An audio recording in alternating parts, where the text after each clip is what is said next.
It always seems impossible until it's done. Let us do it together. Thank you very much. When a powerful man speaks, people listen. So when Trump speaks, no one is going to stick around to hear. Who's got time for more of the same old lies? Dumpy Don's address last night to the nation was so lame and pointless that even his own people are denouncing it, whereas Zohran Mamdani's speech honoring Nelson Mandela was absolutely incredible. Some will ask ourselves a harder question. Who are we treating today the way Madiba was treated before history declared him a messiah?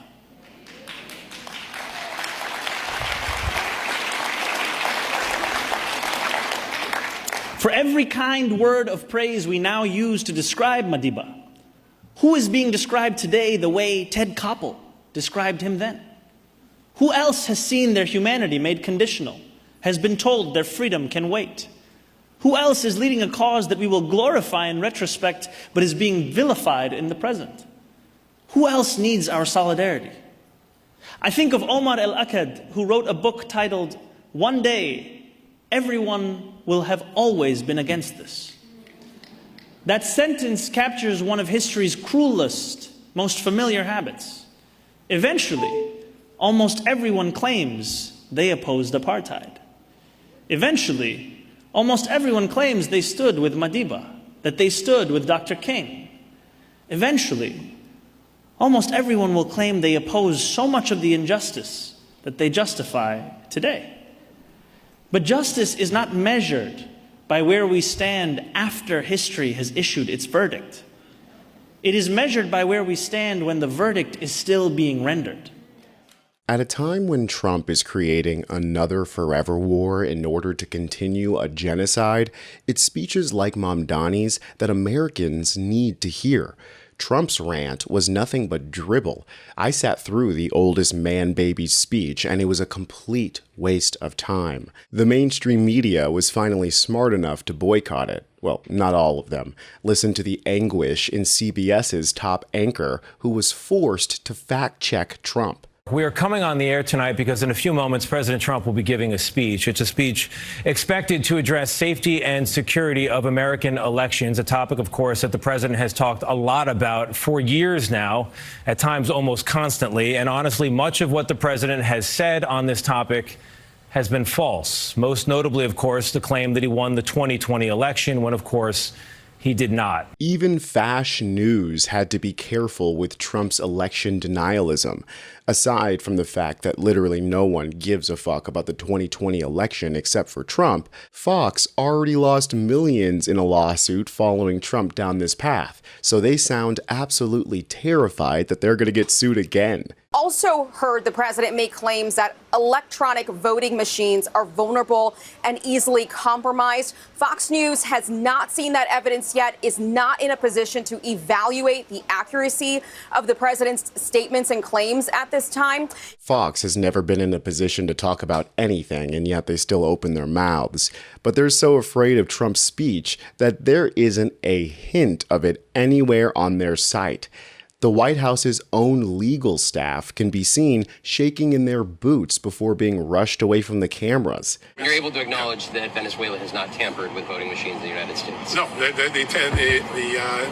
intelligence is very clear. They did it on their own machines. Why is it important that they did it on their machines? Their machine protocols are the same as America. Why? Because for a long time they did exactly. And so the 2020 election was in fact the results as we, the American public. I'm still researching, so let me. This is the first one. But there's no intelligence. Not yet. There is no intelligence that the election would have said that Donald Trump was the president said that tonight. Thanks, John. And when you look at that, they all rushed him away as soon as the truth slipped out. Meanwhile, in New York, Zohran is once again proving to be a man of the people by rejecting a pay raise. And unlike Trump, who did the same thing, Mamdani doesn't have a crypto coin to make billions of dollars from on the back end. He makes the audience literally gasp when he gives his reason why he's rejecting the money. I know you've said you won't accept. I will not accept a pay raise. Can you just elaborate on why? I haven't knocked on anyone's door in New York City and they've said their concern is that the mayor makes too little. So, Thank you, everyone. That's not my concern either. Thank you. Like, it won't be mine. If it was mine, then that would mean I would be accepted. Yeah. Where would you want to see that money go if it's not going to your pocket? I think to go to the pockets of those who are struggling in this city.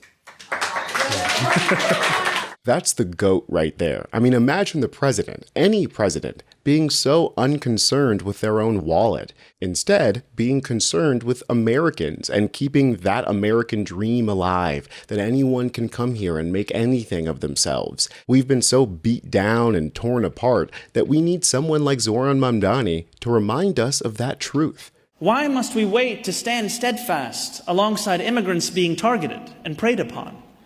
Whether it was Joan Sebastian Guerrero, shot in the head by ICE in Biddeford, Maine on Monday, or Amaramiro Emmanuel and Ekpeyong Andrew, two Nigerians killed last week in South African streets where xenophobia builds.